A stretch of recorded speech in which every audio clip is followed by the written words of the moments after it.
kunin natin yung pangatay natin kanter.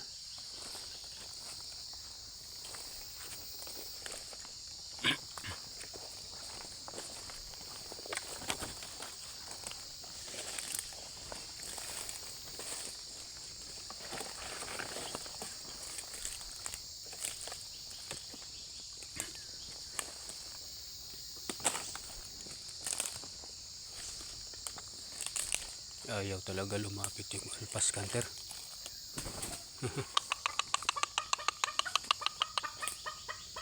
Yun yung pangatay natin kanter, mailap pa.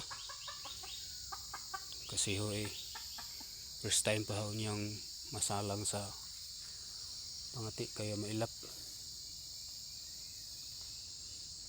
Nandun yung alpas kanter. Ayaw lumapit kasi maraming babae kanter. Maraming inahin.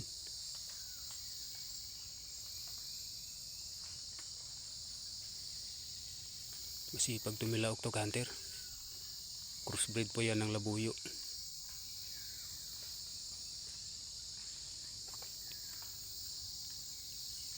Yun lang video natin kanter.